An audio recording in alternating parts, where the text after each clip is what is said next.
Hey everybody, and welcome to the Dante Bazzea Show.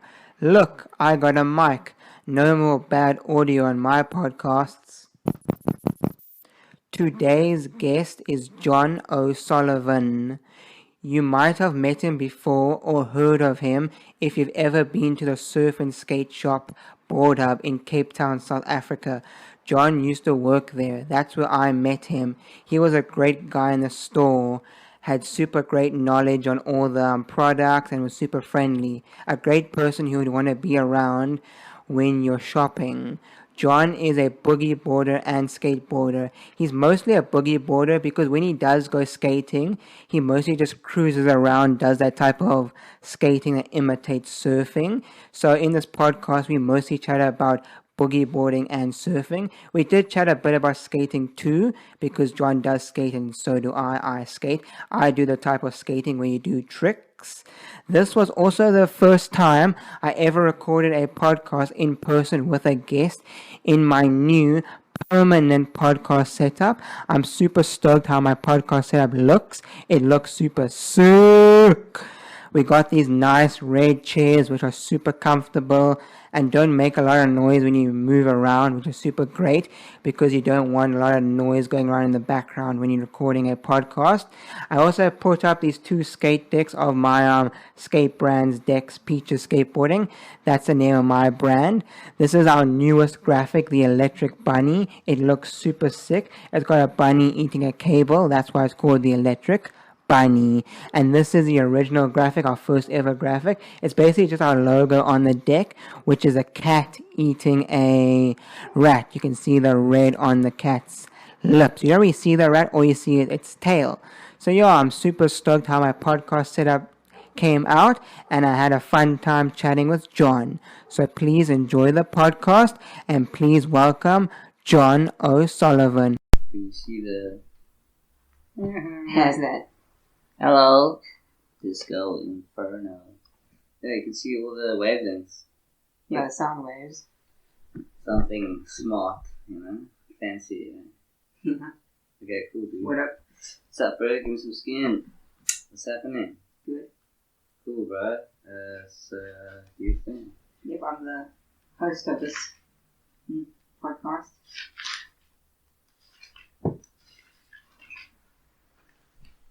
So I didn't write this down in the questions I wanted to ask you because we're going to chat mostly about surfing. There's some kind of skating stuff in there too. Okay, cool, bro. But one thing I wasn't sure if I should ask this because I didn't want to make the whole podcast be negative. Yeah, no. But you brought this up as we were setting up for the podcast. Yes. That you don't like being associated, like being called a surfer, even though you do surf. But why don't you like being associated with them? Because a lot of them are negative people. No, it's actually because like surfing technically is like stand-up surfing on a short board. So I guess I'm a boogieboarder and I ride like fun fishes maybe and longboards as well at softer waves. It's super hollow barreling waves. I enjoy riding a 42-inch piece of foam. Gets you nice deep in the pits, where you couldn't necessarily, or I couldn't necessarily do that on a surfboard which has 3 fins or fiberglass rails and sharp pointed nose. It's a lot harder. It hits you in the face. I actually tried to surf initially and I wasn't very good because I kept on hurting myself with the board. So then I chose bodyboarding as well because Cape Town's beach breaks are very good for bodyboarding. So yeah, I mean the association with the surfers, most of them I don't really get on with. They like always look down upon us bodyboarders. So that's already some sort of negativity. So I just try to look past it and just use the ocean, ride the waves. And if the ocean's got a bit of a negative vibe, just what's he gonna do? He's not gonna punch you in the face. Just smile at him and then once he just checks you smiling, then he's like, oh, fuck, I can't ruin this so bad. So just keep a smile on your dial, Yeah, but I don't really smart surfers. It's like they're in the same book as like road cyclists. They hang out at like coffee shops and talk about stock exchange and stuff. Yeah, I'm more into the stocks. Just try. What's the difference between surfers and bodyboarders? Because from an outsider's perspective, you think it's kind of the same thing. It's kind of like I get kind of annoyed sometimes when people think that longboarding and skateboarding is, the same thing. I mean, it's similar, but there's obviously a difference.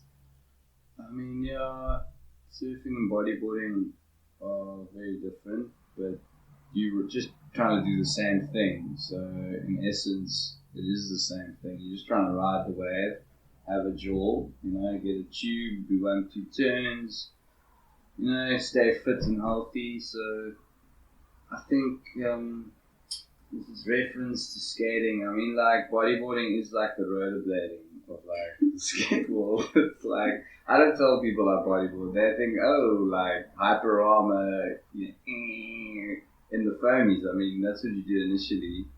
But in Cape Town, we got some,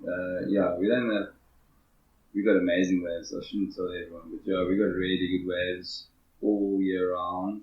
It's just if you got time off and the money to like actually experience it, because that's the other edge of the sword, is that Cape Town is quite difficult to make money, and it's not like unless you've got loads of money, but the hustle is real in Cape Town to keep the surfboards in the water or the bodyboards in the water every day. It's quite a difficult task. I always think you're a bum, but like you're like trying to hustle through life. True. Stay in the water. So if when those come with this bodyboarding, surfing, you're there. So I'm experiencing it. So you've got to, I just try to stay out of everyone's way. Catch too many of those waves. Just do your thing, stay cool, stay humble, I mean, the earth's sick right now. It's so full of bloody pollution. We shouldn't be worried about stupid riffraff between board riders, All board riders should stand together, It's like ball sports, All athletes, they kind of like stick together, I don't know. True.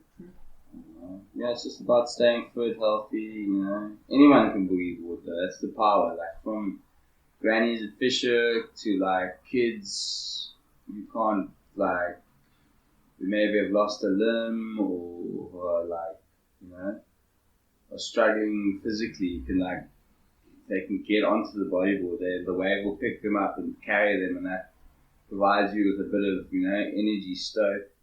So it's pretty cool. Good sport, How did you get into surfing or bodyboarding, or did it both happen at the same time? Yeah, I mean, I've been riding longboards at the Berg for quite a long time. Although when I get up on the longboard, it kind of looks like I'm bodyboarding. So I'm not by any means any good, but I just like spending time in there, and it's from a young age in Cape Town. I think we get to experience the mountain, experience the ocean. It should be used as more of a tool to integrate everyone, so that we can interact with all different cultures and sort of spheres of life. The rich and the poor must mingle. At the moment, they're not mingling. Everyone stays apart. If you look a bit downtrodden or under the weather, people will stay clear of you, where it's not right, True.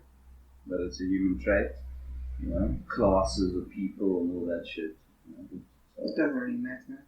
Yeah, no, it shouldn't, but it does, which is unfortunate. Well, a lot of people think that all your life problems are going to go away once you're rich. Yeah. But you end up having more problems, or you end up, because I feel like when you're lower class, you always have that goal of becoming rich, and then once you hit the goal, you're like, what's next? Yeah, I mean, it's difficult. I mean, yeah, especially in this country, we have a huge poverty crisis. But yeah, it's a difficult one. It's a sad scenario, but let's not dwell on South African politics. Let's keep it positive and fun. Keep it positive and light-hearted, you know. Nothing to see here, you know. Good and positive. True. You know, like the waves today were good and positive. There was no one there, and there was like 3 foot onshore.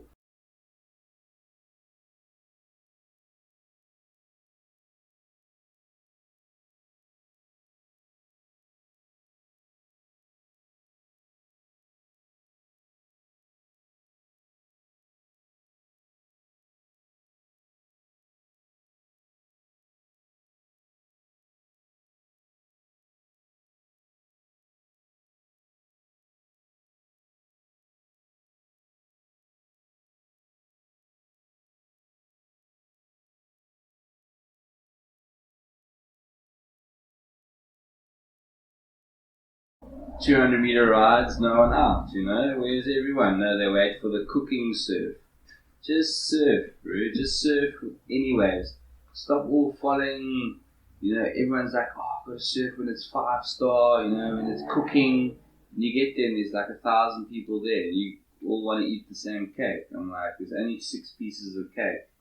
And you eat someone else's cake, then it's a problem, you know. It's just eat a cake on another day, you know. Sure. You got to like now spread out your activities, I think.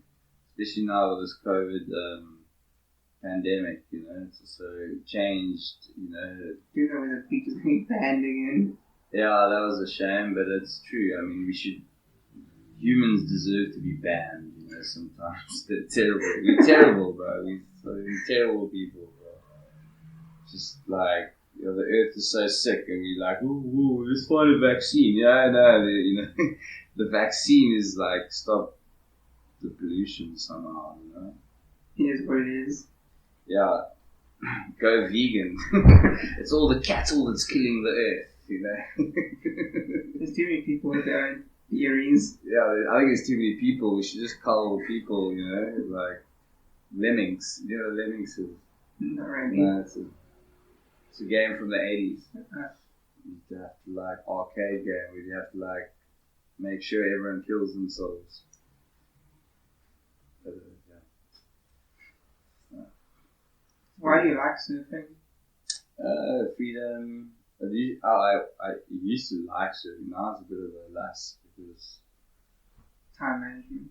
yeah, I mean it's all that I know, so I'm just gonna carry on doing it. You know, it's cool, and I like it because it gives you freedom. I mean, the water is like my friend Avo said. Avo said it's like a church. You know, you go in there, you get cleansed. You know, it's right. It's like a place to go and just wash off a bit of the land issues, you know, that we have at the moment. I think that's why it became such a came under the spotlight surfing. You know, everyone was talking about it because the feeling people were getting from like going into the water, getting cleansed and coming out. You know, it's like almost. It's like when you walk around barefoot, you know, people are like, why do you walk around barefoot? Yeah, because you're connected with the earth. People are like, what is that? You're like, yeah, well, try people think it's grosser to be barefoot, but it's actually healthier for you. Yeah, you know, you see my feet after a whole day of shoes, you know. It's like sweaty. Yeah, I got some cheese in there, you know. When I was driving to the beach with my mom one morning because we were going to walk the dogs, and then I just brought this up in the drive. Yes. That anytime you buy water, it doesn't matter if you're just going to wherever, if it's a lake, the beach, whatever. Even if you're not going there to swim, just being by water, you feel better. Yeah, I mean water. Yeah, 100%. I mean we are water. You know, we're controlled by the moons and the tides. Scientists call us walking puddles. Yeah, I mean we are. I mean that's why I'm not very intelligent with that regard, so I don't really know what to say, but I believe, cells, we're made of water, the nucleus will, you know, water. Anyway, H2O. So I know you also skate. Yeah, I kind of skate like I surf, you know. I ride like the non-cool kind of short board with like cruiser wheels, trying to like fake the funk, you know. People like do a tray flip. I'm like, I can't even do a kick flip. I see you ollie once. Yeah, I can ollie, you know, once a month. The daily ollie. Yeah, no, I used to skate Lancaster behind Checkers in Plumstead. Big up to all the Plumstead, you know, 761, you know.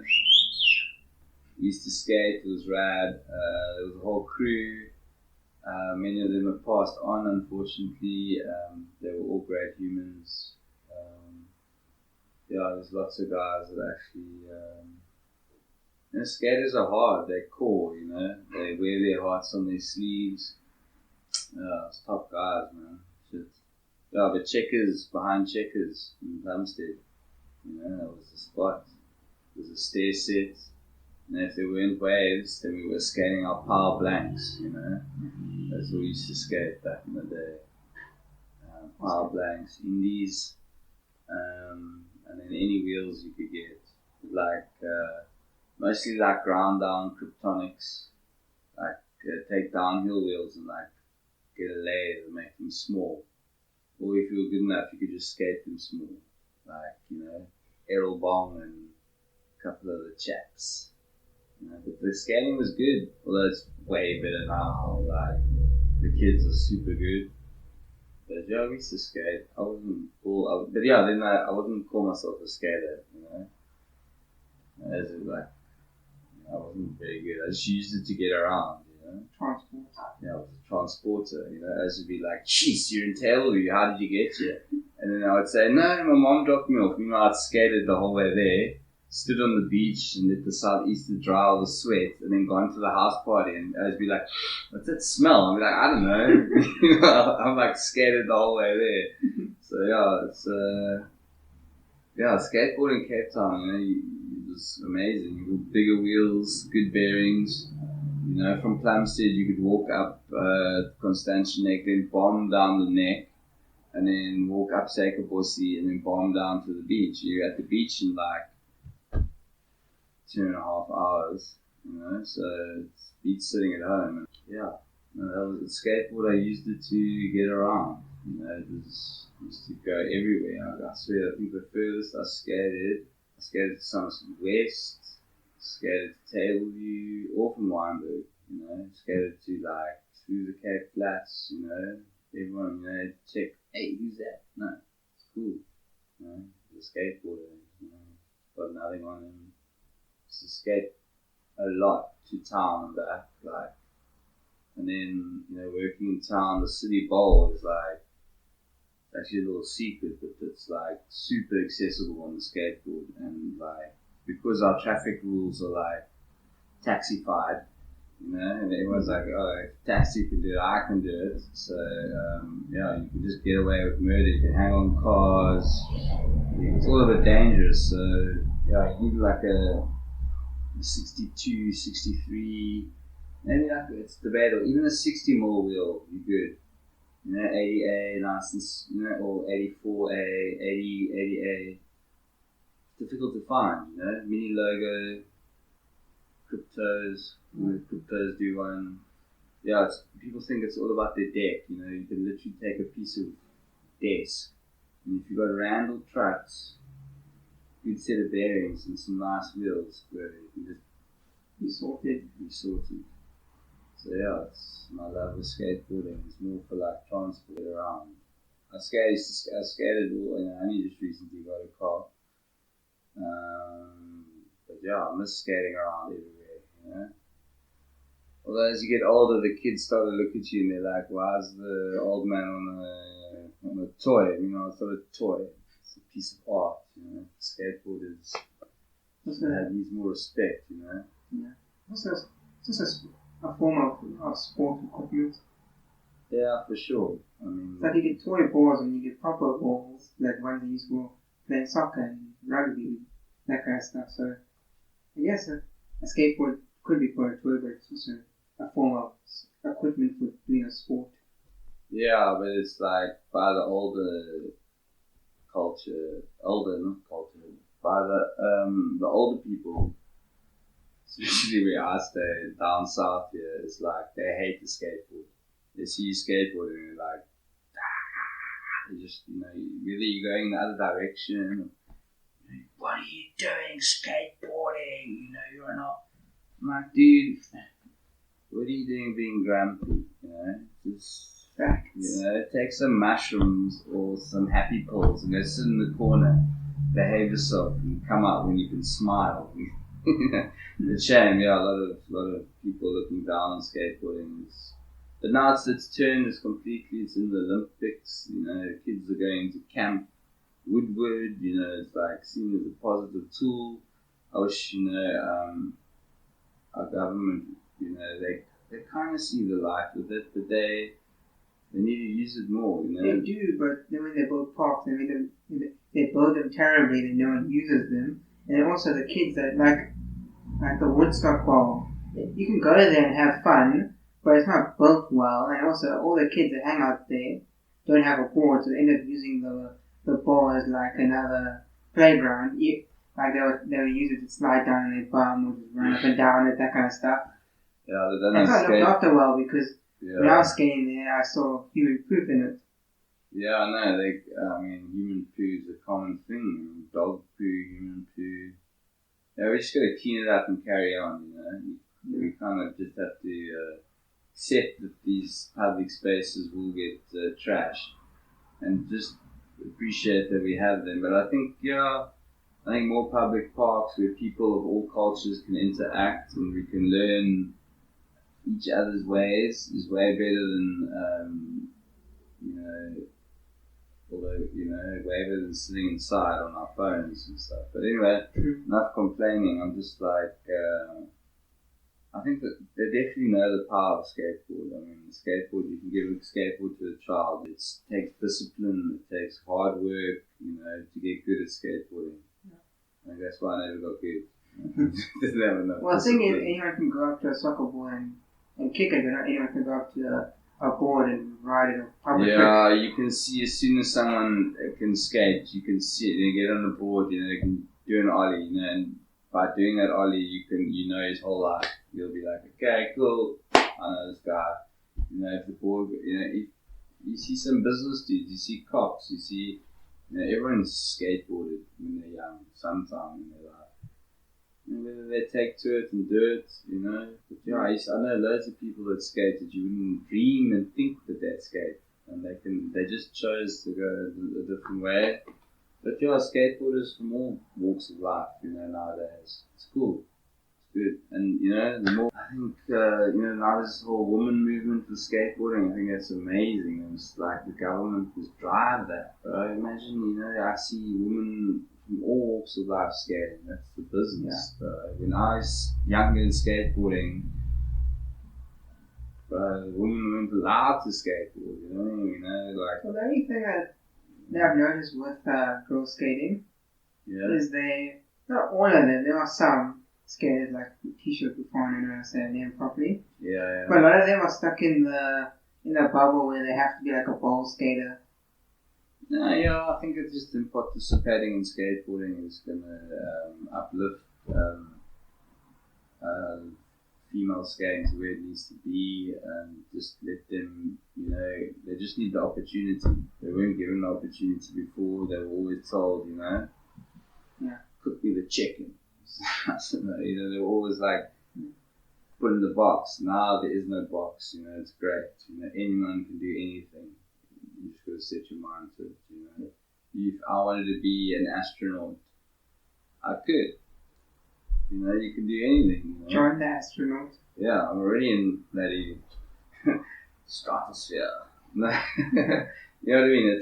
It's just about staying positive, And, it's whatever you do, try to stay healthy, like this whole, come from a drinking culture in South Africa, I lost a lot of years of my life to like alcohol and stuff. It was not a lot, a couple of years, you know. But now I know, you know. Now I just wake up earlier, go surf more, you know. Not surfing drunk isn't the greatest. That's how you drown. Yeah, for sure. Got a couple of those stories. But yeah, now new times, you know. You mentioned the Olympics and actually had this written down for you. Because I haven't interviewed much surfers. You're the first surfer on my podcast, so congratulations. No, I'm actually a boogieborder, but yeah. Boogieboarder surfer. The hard surfer, so he's not a surfer, but yeah. Boogieboarder. Yeah. You're the first person on the podcast who rides a board in the water. Okay, I'll put it like that. We've broken the shell. Yeah. Okay, cool. So I've gotten different people's perspective on skateboarding in the Olympics, like Jean-Marc when I did one with him because he's been going to the contest to try and get into the Olympics. Yeah, amazing skater, that Jean-Marc. Yeah. Should be sponsored. She should be a multi-millionaire, bro. All our skaters should be, you know, like the Americans, you know. Yeah. But we choose to make other people rich. I don't know. Yeah. But so, what are your thoughts on surfing in the Olympics? Since that's also going to be in the Olympics, because they're going to announce at the same time as skating and rock climbing. Yeah, I mean, rock climbing for sure. Skateboarding, you see, it's the medium that you're doing it on, the wave. You've got a nice wave pool. Oh, do you know the wave pool? Yeah, it's going to get boring. Why? Because you can make the wave yourself. No, because they're going to get pulling, get a long barrel, come out, do a massive air, but the air is going to be like all forced and like, not forced, actually, that's incorrect. I'd say, yeah, it just gets monotonous. There's, you know, you put Italio Ferreira, or one of those dudes, let's just watch them surf it. It's more, yeah, in the Olympics, I mean, yeah, you can do like a competitive surfing thing. You got a team, you know, and you have an hour to surf, and then you like, everyone in the team has to surf and tag each other and stuff. In a wave pool, I'm not so. I think they're just doing the wave pool just so they know they have something that is consistent. Yeah, contestable. And also they're doing it in what's supposed to happen in what is going to happen whenever it happens. I don't know when it's happening. But it's happening in Japan, and I don't think they have beaches there. Oh, there's waves in Japan, dude. Yeah, but they're still going to use a wave pool as far as I'm correct. Yeah. I also heard about the wave pool vibe. I mean, there's wave pools popping up everywhere except for South Africa. I'd love to go in a wave pool. Yeah, it'd be rad, bro. Seems fun. You got the Valley of Waves in Sun City, but that's kind of like you need a jet ski assist to get in the air there unless you weigh 50 kgs. They did surf because Ultimate, they moved from doing it at Grand West to Sun City. Yes. And so they added surfing to their roster. Yeah. For sure. I mean, I've checked it out, but that's not my kind of surfing. I'm not into that. Like when nature makes the waves. No, it's just, I don't know. They need to almost wait. You have to have a waiting period until the conditions are optimum. So at the Olympics, I mean, they could do that, but doing it in a wave pool, get the country stoked. You know, it'll push this level of surfing. But I'm saying, you put any of the top 20 surfers on their day, they're all going to be quite competitive. So I don't know. Actually, I haven't really thought about it. But that's like shortboard surfing, so I'm not really into that type of surfing. So you're not going to tune in? No, I mean, I would definitely watch it for sure, bro. I mean, it's competitiveness, so it's rad. You can support, get your team. I mean, I'd like to see Geordie win the Olympics, bro, for South Africa. That'd be rad. Geordie, M-Feb, Aiden Mason Camp, a couple of the old guard in there as well, you know.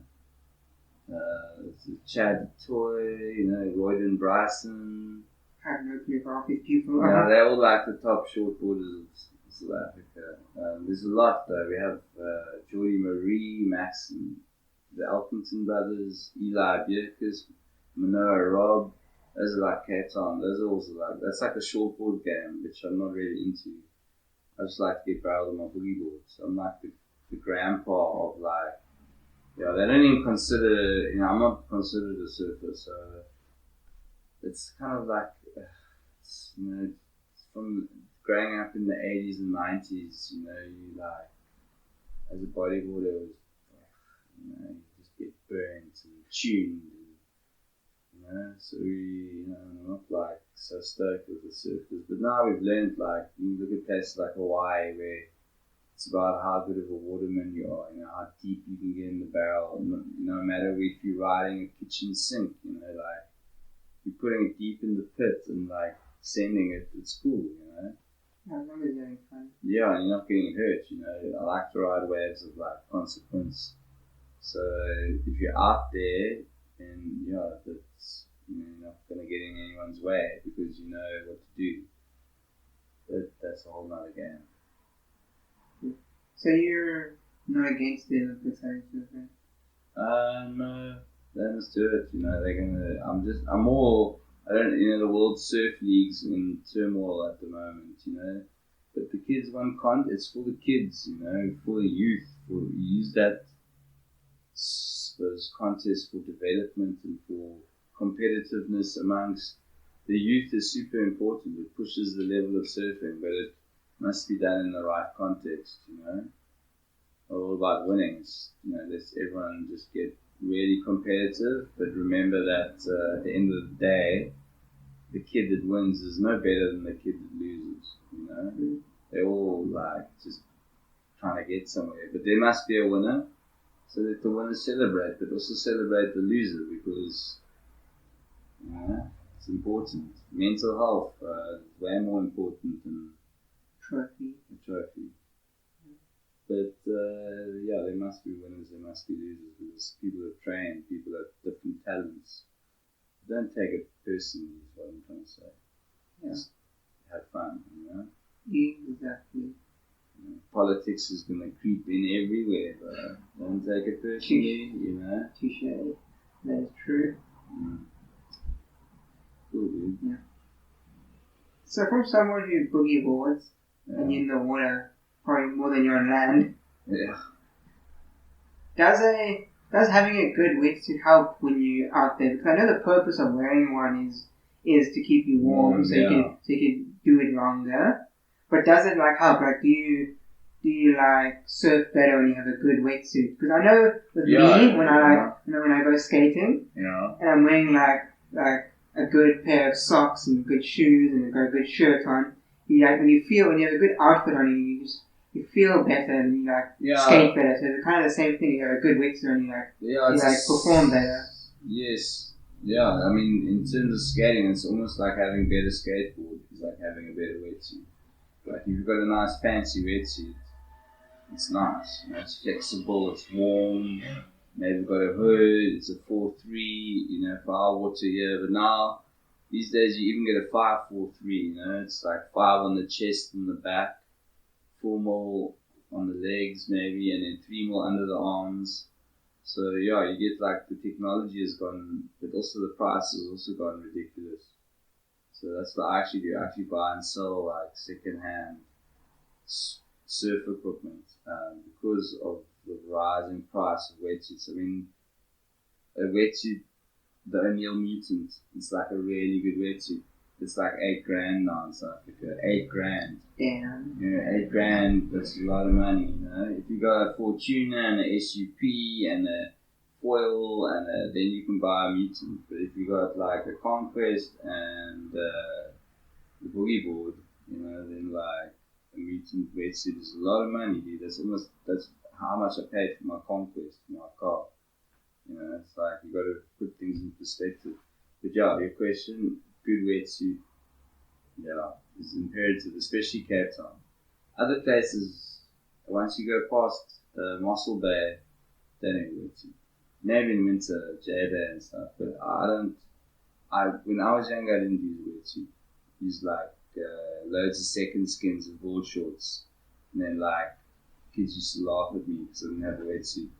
Then I got a wetsuit, short leg, long arm. That was quite a thing in Cape Town. If you had a short leg, long arm wetsuit, it was like cool. You got a funny tan. But yeah, wetsuits help a lot. You get really good wetsuits nowadays. Which brands would you say are the best? It's about your fit. It's about your body shape. Which one fits you the best? Because a lot of people get their wetsuits too big. You know, so actually get them really tight. It's going to fit you really well. So like XL, O'Neill, Ripple. Those are my 3 favorites. I think mine was a Reef. Yeah, Reef wetsuits is. Oh yeah, I forgot about Reef. Reef wetsuits is a really good one, local one. My brother's is Zero. Yeah, there used to be Zero, Reef, and Frontline, and then like Reef dominated the industry because they got great people working for them. The Barry and Grant Stringer and Len Bradford, and a couple of other guys. So they got that's a great company, South African company. They do a lot for South Africa. Reef is a South African company. Yeah, They also had a big lawsuit with Reef Brazil. But yeah, Reef South Africa is original. It's OG. Do you mean it's from South Africa? Because you do get like bigger brands, like you get Vans overseas and you get Vans South Africa, which are run by completely different people. Yeah, is it that type of situation, or is it like properly from South Africa? No, it's like born and bred. It's like Coral. You get Coral and Reef. The Reef has got more of a game, a surf game. You know, Coral's more of the Coral also good, but like Reef have got a really good surf suit there, and they've also got really good bodyboards as well. So Reef all around 5 stars, 5 out of 5. Reef, they're really good. Cool. And if you think you can't afford a wetsuit, you should just look around. There's loads of second-hand stuff lying around. That's the cool thing about surfing is because you don't really damage your equipment like you do with skating. Yes. So a lot of surf shops will allow you to trade. That's what I've done. Yeah, I mean, they do. The wetsuits do. I mean, people hang them in the sun and leave them, don't wash them out, and they do deteriorate. But in general, wetsuits is a must. Although you see photos of the dude surfing Elands Bay and in PT shorts back in rugby jerseys back in the day, that was like, okay, cool. That was like those were hardcore, you know. Yeah. But yeah. I could be wrong about this. I just know this. You probably just know. I'm talking about what's his name? I have written down. You're friends with 22. You're friends with. Check it. Okay, yeah, I'm friends with Frank Solomon, if I'm correct.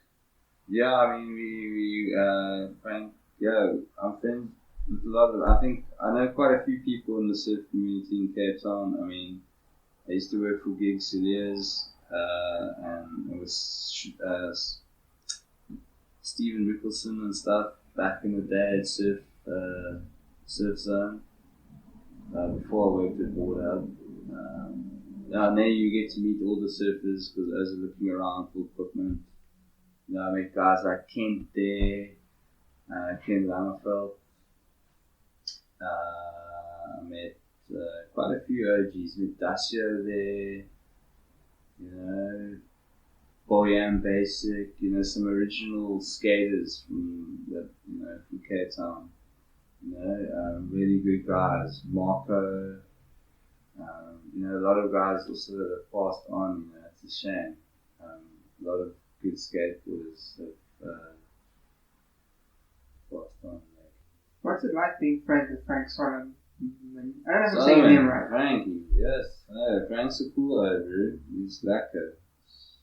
It's a good human. He's doing a lot of good things now in the community. Does he have an organization? Because I follow him on Instagram, but I don't got his page. Sentinel Ocean, dude. Sentinel Ocean is a dynamic thing. It's trying to save the situation in Harpe. We've got like this apartheid drawn lines in the sand, you know. You've got, in the valley, you've got the whites.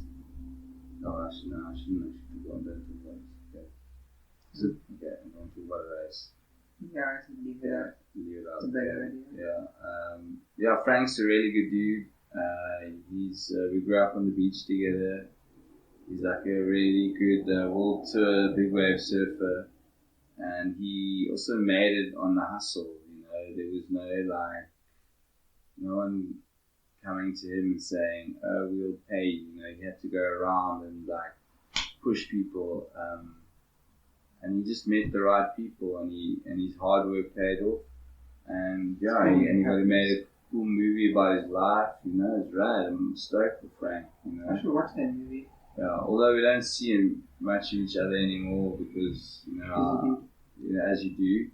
But we have a lot of fun memories growing up on Ladadno. You know, I used to, Frank stayed in Half Bay, I stayed in Wynberg, so staying in Wynberg, you kind of were lucky. You could like surf the False Bay, surf the Deep South, surf the Atlantic seaboard, and surf the West Coast, surf Coolby. You could surf everywhere. You know, I knew O's from all the spots. You know, which was a bonus. So if I went to one spot, I knew the O's. You know, I'd like to say that I grew up at Dangers, and then I progressed to Cork Bay.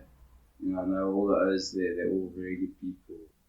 And then we used to surf Long Beach, but we don't surf Long Beach anymore because the Constantia Moms have moved to Long Beach, to the Komaki, and now there's like, I'd rather leave those people. They can enjoy that themselves. Did you ever hang out with Frank when he blew up like he's more of a celebrity? Because I know he's got like the verified tick on Instagram, and we hang out. He's a chum. I used to work for him. He had a puzzle South Africa. So him and John are chummies. So Frank's just a down to earth dude. Really, when Frank's in the house, it's always good times. But he's humble, dude. He's just like a normal guy. He's just trying to do his thing, and he had to make it. He really pushed. There were days when the guy was eating beans on toast while everyone's trying burgers at Caprice before we went out. What were me and Frankie doing? We were like getting money together for beans on toast, and then we'd go and we'd drink crackling. Because we didn't have money to go drink beer at the bar, so we drink the crackling, or cheap wine, have a couple of glasses and then go out. Then we're a bit more, relaxed. And then, Frank's the salt of the earth, bro. It's like, put a lot of hard work into his surfing, and now into all his charity work. I wouldn't call it charity work, but just like life work that he's doing now. Like parlay, he's got like litter campaigns. Yeah, he's a good human, in terms of humans. He seems like a nice person from what I can see. Yeah, he's cool, dude. Yeah, Frank's cool, dude. He's doing his thing, bro. He's great work there in Half Bay with the kids from the Bay. There's not much to do in the Bay. You can get caught up in the wrong thing quickly,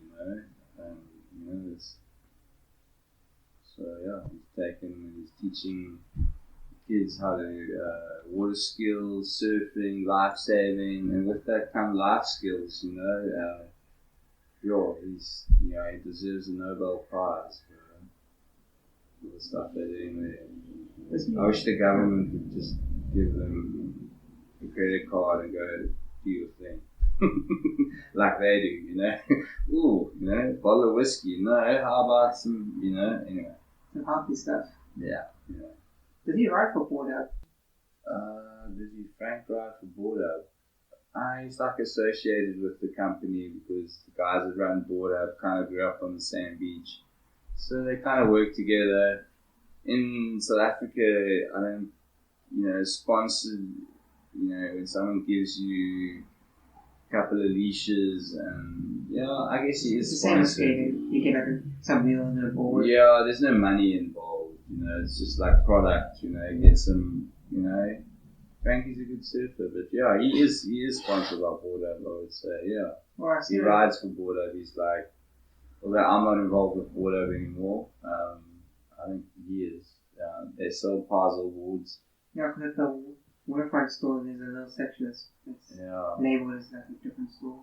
Yeah. That's like, But now with the death of kind of surf stores, with this whole COVID thing, it's difficult to have a retail space.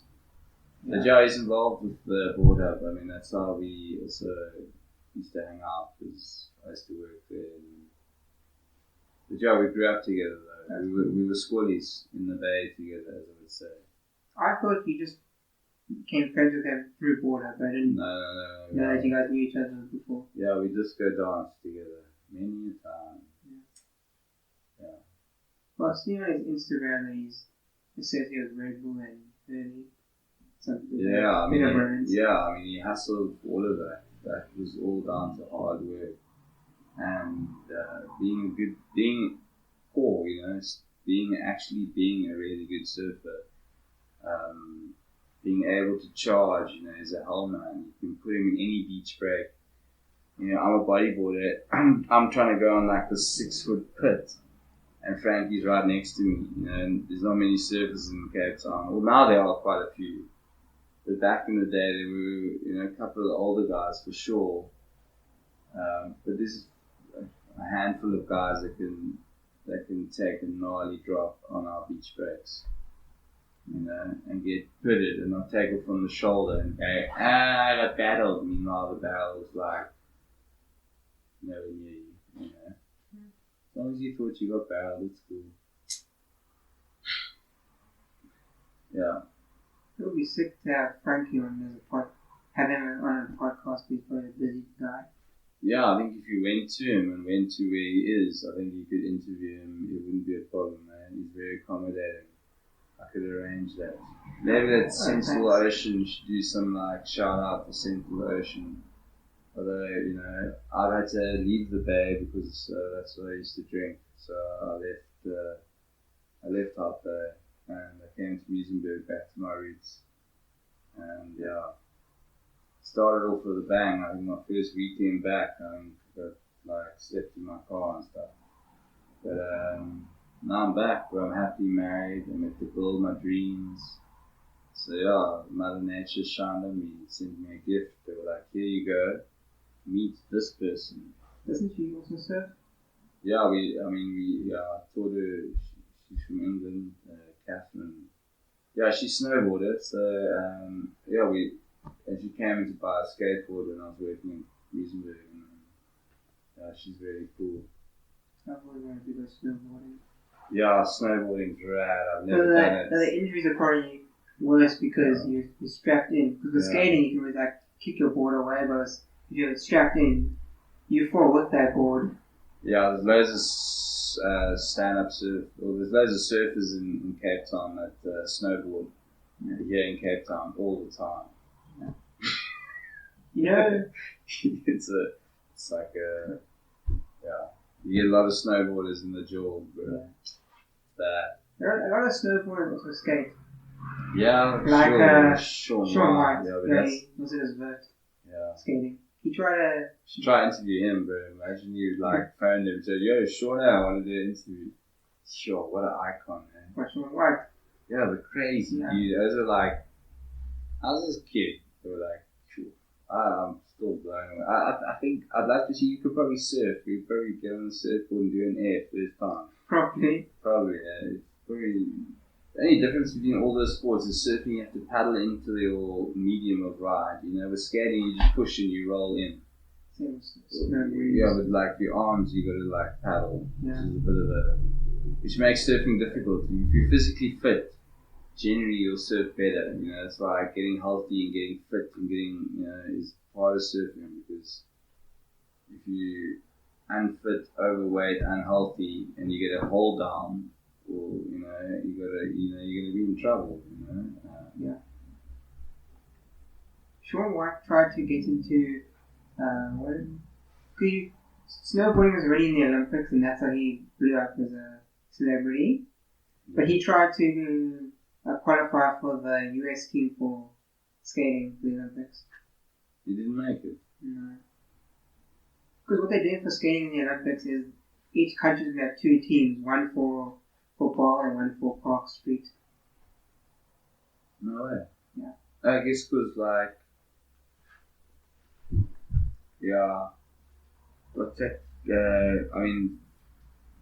Pedro Barros, our favorite, Pedro Barros. I mean, like, have you seen him skate? Like, Pedro. And then the Karen Caples. Yeah, that's like crazy. I'd love to see that stuff, like, that's crazy. That's just like getting pushed from, that's just like style.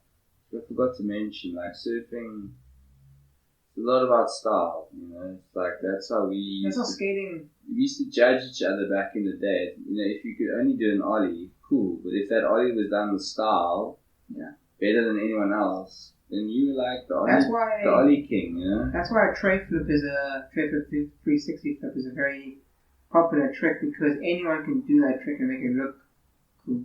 Yeah, I mean, I couldn't do it. But, neither can I, but it's one of those tricks that a lot of people do because it's easy to make it look good. Yeah, like, a lot of people do it when they're standing still, and then you try and push they can do a tray flip, but they can't push the skateboard and go because they just flick it and land. But I mean, it takes some doing for the practice. It's a start. Yeah. And that's all you need in skateboarding is a bit of a start. But I mean, a skateboard is something. It's not something that you buy and you sell. It's something that you buy and you use. But sometimes life, sometimes, I've had broken legs before. I went down the hill drunk on the skateboard and I almost lost my life, so that was a no-no. Like waking up and putting my fingers through my skull and going like, oh, this is bad. And then going to the hospital and then like, you drunk, and they just like sew you up with no painkillers. You know Danny Way? Yes. So I recently watched the documentary they made about his life. Yeah. And his worst injury ever was from surfing, because I think he hit his head or something. Oh yeah. And apparently it was so bad. Yeah. And he was so scared to get back onto a skateboard and nothing. Shame. He almost didn't skate anymore. Sure. Is Danny Way still around? Yeah, he last week came with a video for on this rampy boat. It's like just like a straight up wall kind of like bank, and he's doing like street tricks on it. Yeah. He's the inventor of the mega ramp. Yeah. No, didn't he fly over the China Wall on the skateboard? The whole documentary tells the story of his life. Yeah. But then in between, they're showing footage of how the Great Wall of China stuff is happening, and then at the end they show it. Okay. I'll link you. I'll send the link to it. Okay, right, sure. No, I think, history, that's part of skateboarding. I mean, and surfing and stuff, it's important to look, to your past. We used to look when we were young at our bodyboarding. We used to if you give me a magazine from bodyboarding from the 90s, I'll tell you the rider and the photographer and what they're talking about in that. If you just turn to the picture and show, I read it like a Bible. It was like religious. It was like, I was like a bodyboarder, like cult. I was so in love with bodyboarding. It's passion, bro. But as you grow older, like a good wave is not going to pay the bills. Unless you get like a Red Bull sponsorship. Yeah, that's not. I'm a bodyboarder. We like rollerbladers. No one sponsors rollerbladers. Yeah, although the rollerbladers probably hate me for saying that. Although some of the best rollerbladers are one of the best bodyboarders in South Africa, Greg Fraser, is a mean ass rollerblader. Like mean, like revolutionary. So nothing wrong with rollerblading either. The inline skates are good. Oh, they're good. But I prefer a skateboard. I'm a traditionalist. Nothing wrong with rollerblading. Nothing wrong with anything, dude. As long as except for a scooter. Even some of the street guys are good. Have you ever seen Ryan Williams? He's a professional scooter rider and BMXer. He's part of Nitro Circus.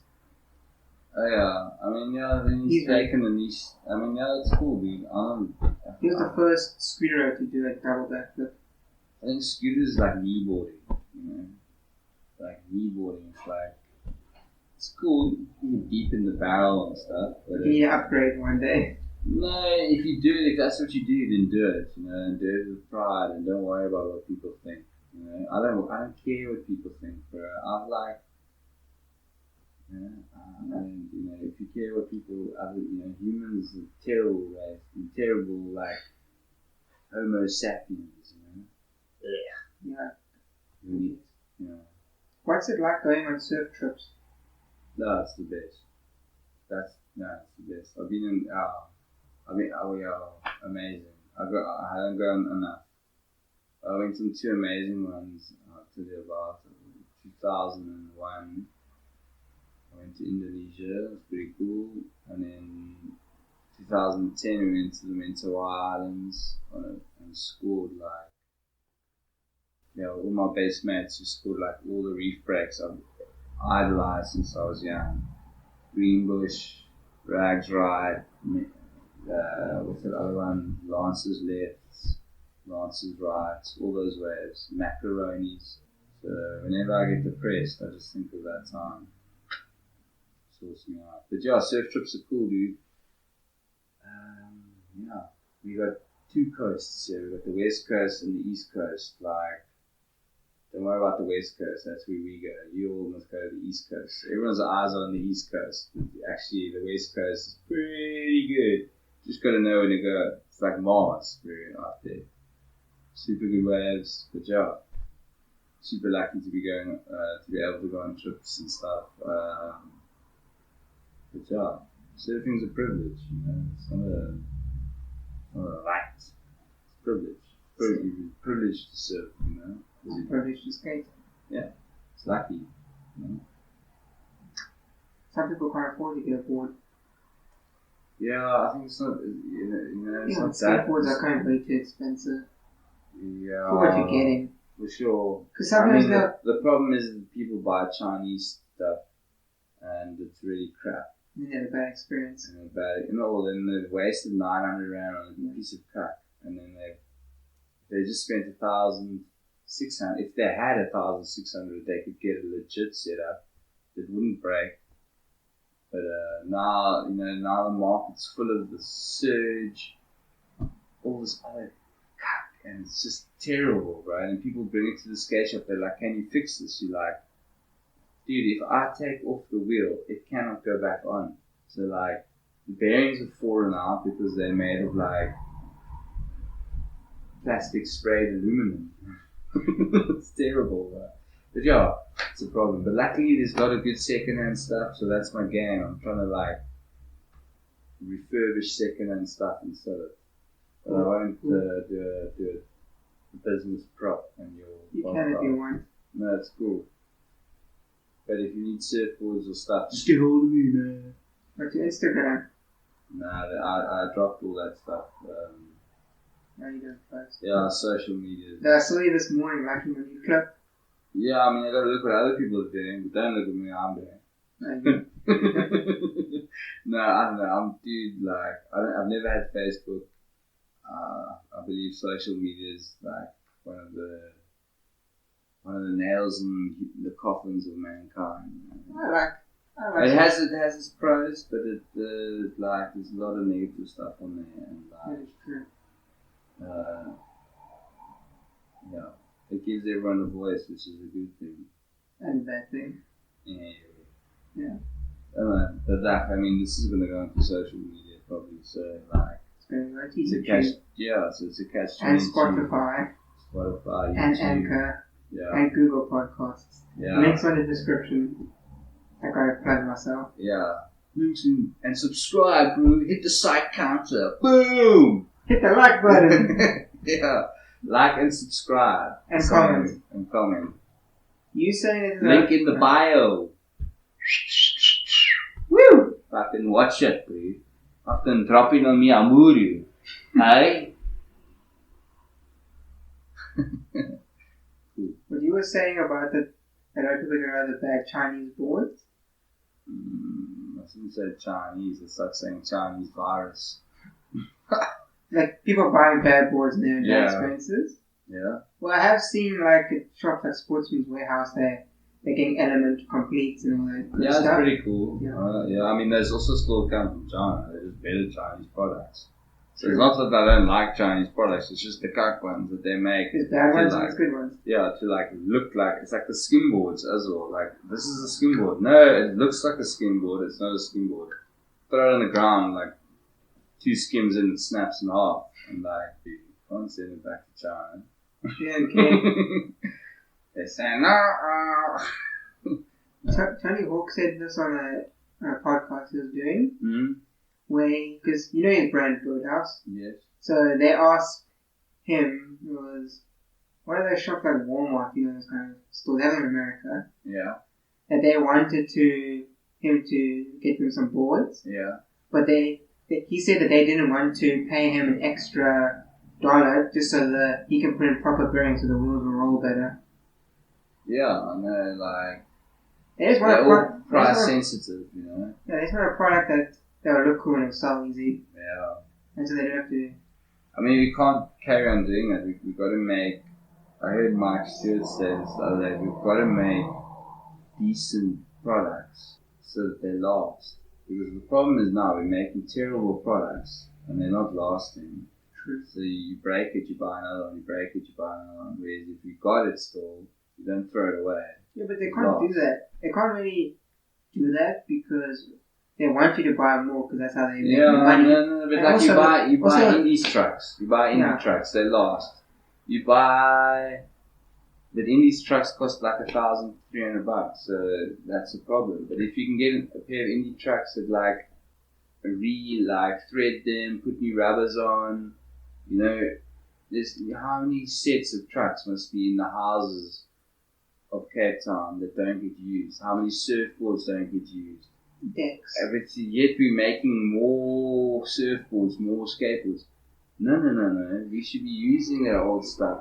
If you're getting into surfing, don't buy new stuff. Use second-hand stuff, man.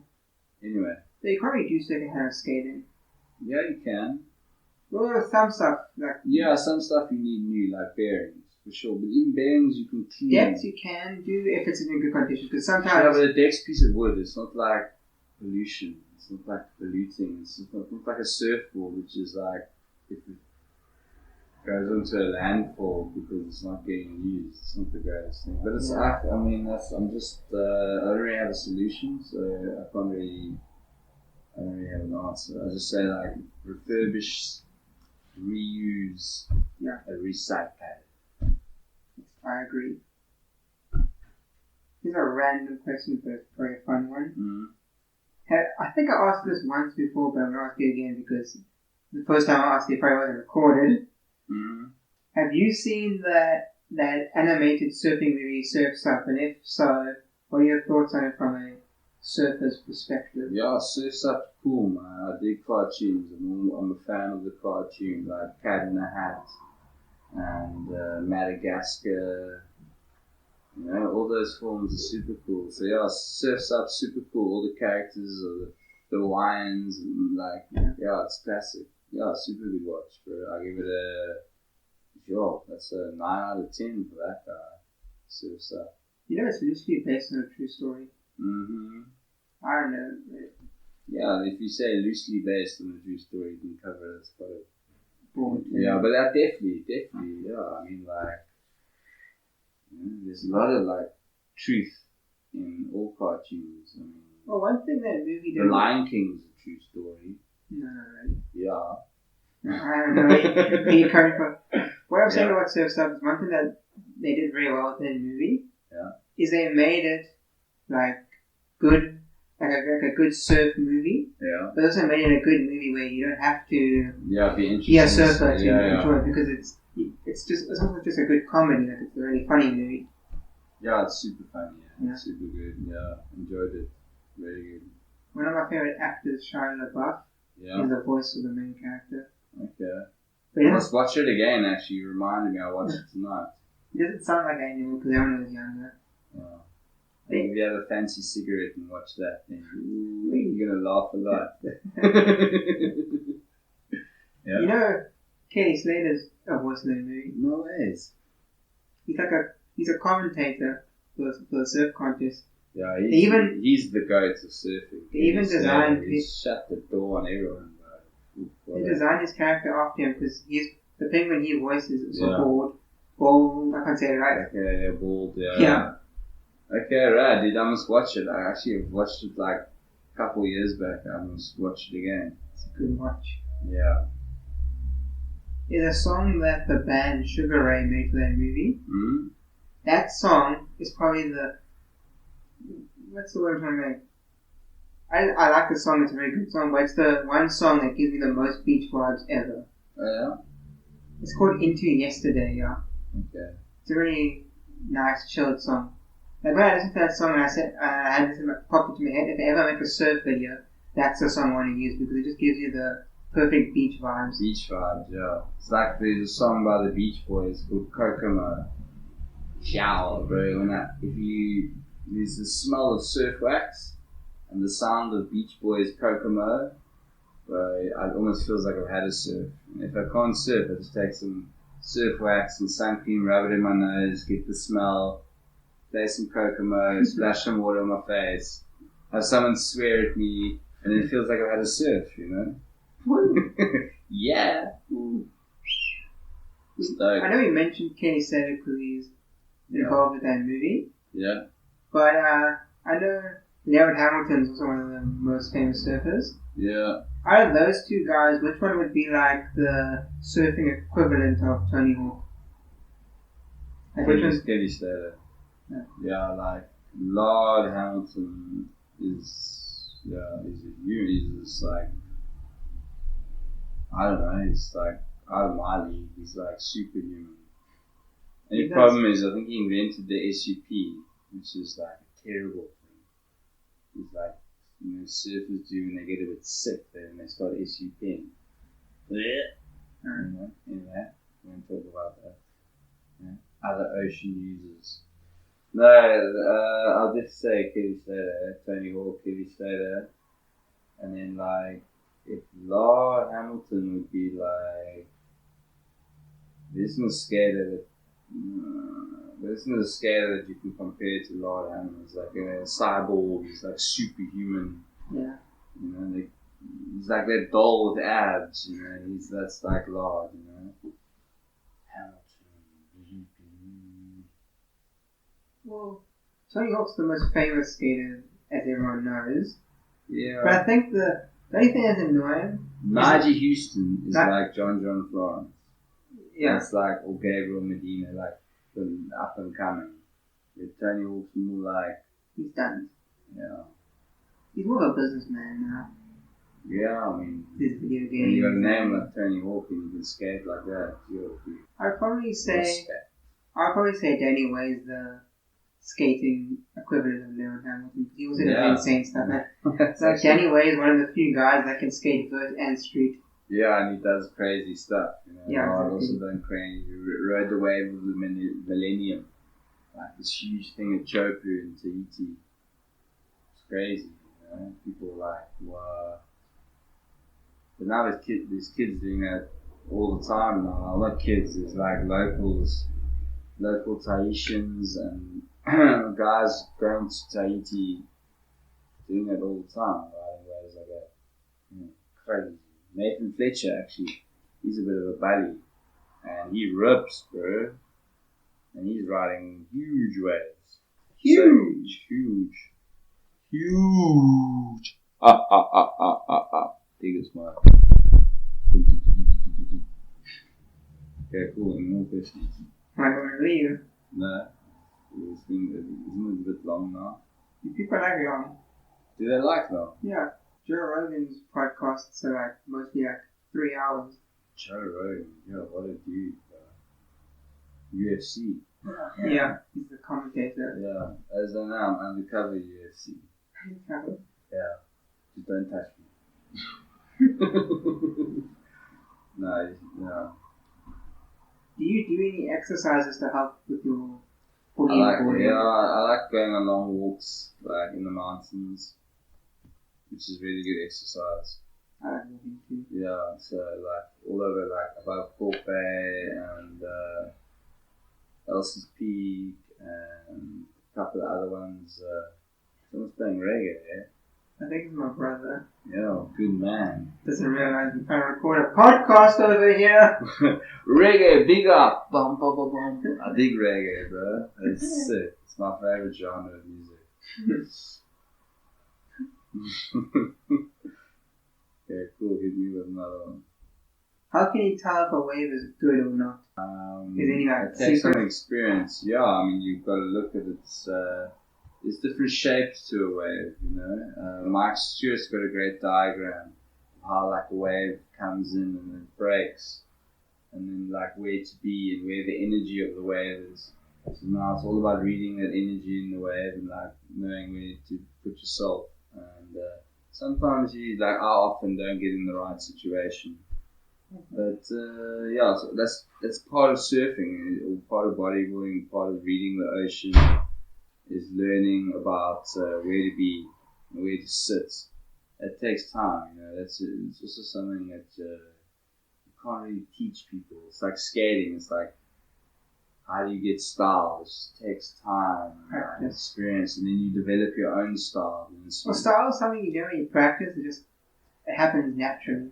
Yeah, everyone's got their own style. You know, like I've got a really terrible stand-up surfing style. It looks like I'm trying to do the Macarena. You know, people are like, "What is that going on over there?" I'm like, "I'm surfing, dude." They're like, "Did you see my like hang 10?" They were like, "Yeah." It looked like you were like belly flopping on the end of the board, like you know. It was like, "Geez, call the ambulance." So those having a fit, you know, something.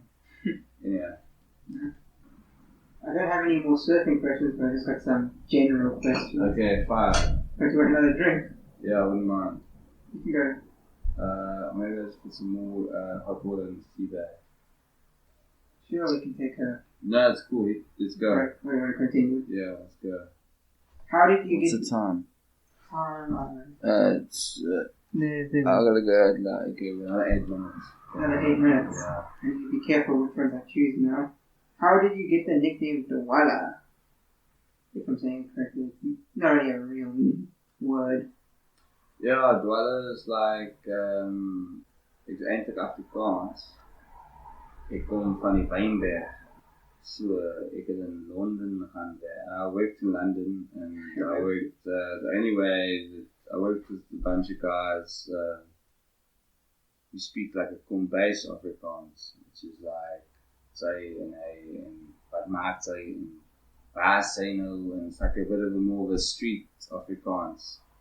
And then when I went from England to Indonesia, when I got there, I naturally had a bit of a twang on my, hello, what's happening?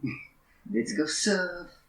And then it was like, we used to be like, oh, the Canales, you know, everyone's together. And I was always just speaking in this dialect of Afrikaans. And then everyone was like, yo, where's Dwala? And my guys were like, who's that? And they were like, Better. And then my friends were like, Dwala, Dwala Makanala. Yeah, and then it just stuck, you know. My mom had said that. I don't know, it's cool. It's Cape Townian, you know. It's unique. Yeah, it's unique, it's cool. That's cool.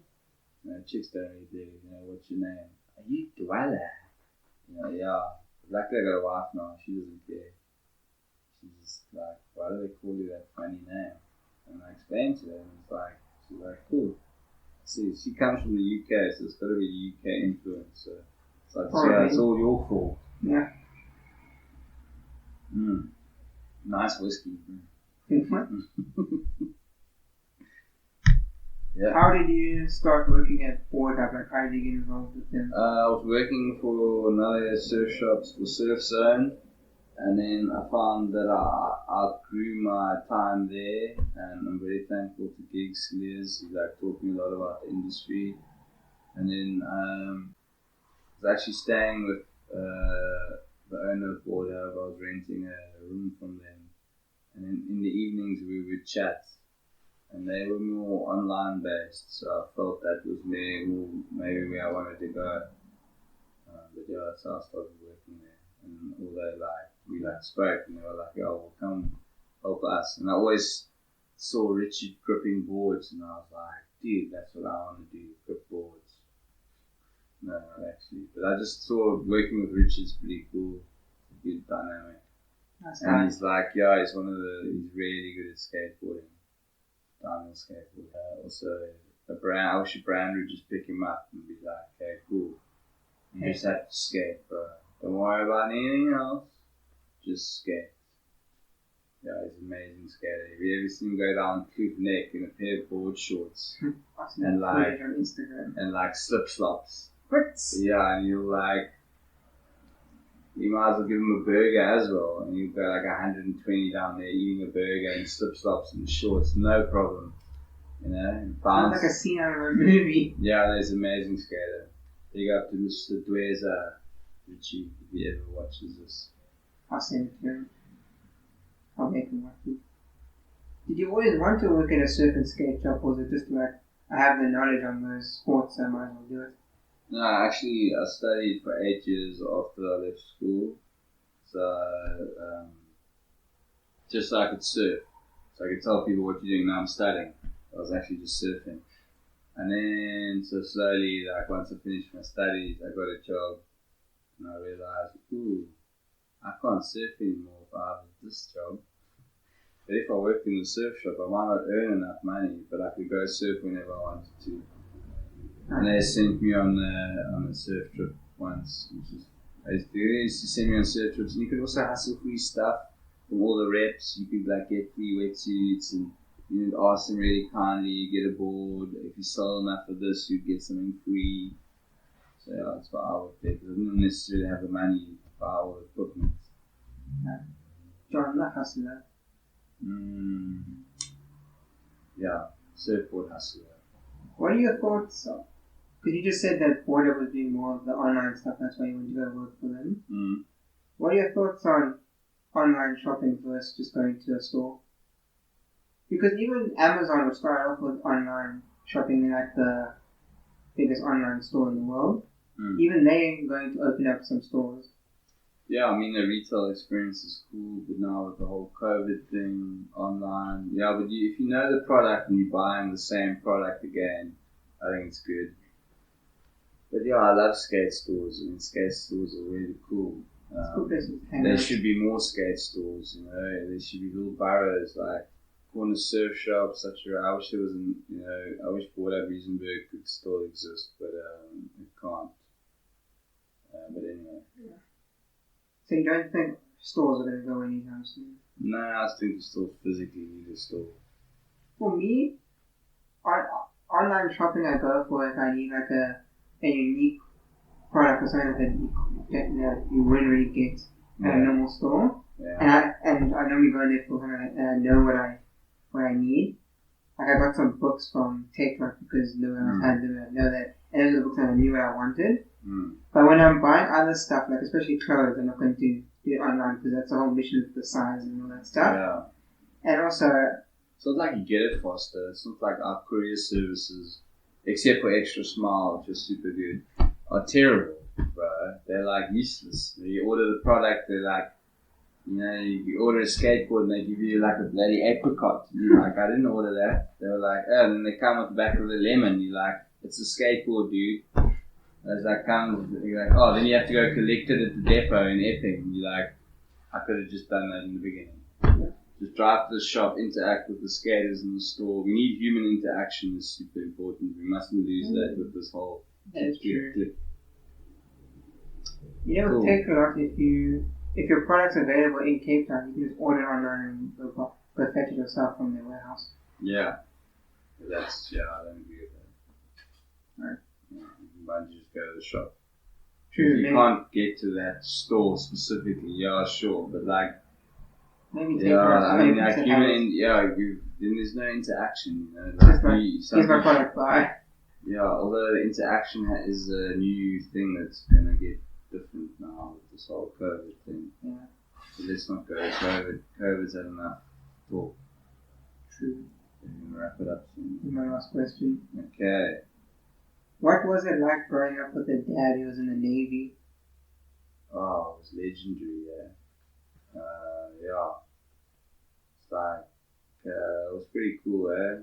He My dad he still is, like, he's an absolute legend. And he got me my first wetsuit, my first bodyboard. He was like, we used to go crayfishing, so from very young. So I was always, he pushed me into the ocean. I did surf, grew up at False Bay, surf lifesaving till I was like 16, you know. So that he pushed me to do lifesaving, and through lifesaving I learned surfing and bodyboarding. Sunrise Beach. We used to do like runs from runs. Far out to sea, before any of this talk of sharks must have done rodeo flips around us. None of us luckily got child. But yeah. Did you get to do any cool Navy stuff with him? Yeah, I used to go into the decompression chambers and into the tank. You know, they got like a diving tank there. Yeah, I got to hang him, like, he was a mechanic as well in the workshop. So he showed me all of that. He's super good with his hands. But yeah, I got super lot of respect for him. He got off the ship here in like 1954 or whatever. 1964. And he just, with a backpack, and he got off the ship and just hung on. He just fell in love with Cape Town. And it was like, cool, the superstar. He did that. And we don't live in Ireland, we live in South Africa. South Africa, I think, is the best country in the world. Right. And I'm not patriotic. I'm not just from here. I'm not just saying that. Well, I could get to you. Anyway. A very good balance of nature and city. Yeah, we just need to fix the politics. Yeah. Did you ever go in a submarine with them? I went into the submarine, but the submarine wasn't submerged. It was just parked. Like on a Navy day, you know? Sick, bro. Sick, yeah. I gotta go run DIY for the wife, you know? Yeah. Got your priorities. Happy wife, happy life. So they say. Yeah, no, sick, dude. She's a star, bro. So she allows me to surf when I want, most of the time. Yeah, right, dude. Thanks for doing this. Oh, wait, I hope that's enough there. That was quite a lot there. How long was that? That's an hour and 20 minutes. Yeah, bro. How do you pronounce your surname so I know when I record my intro? O'Sullivan. O'Sullivan. O'Sullivan. O'Sullivan. Yeah, like Irish, like O'Sullivan. O'Sullivan. Evil. Okay.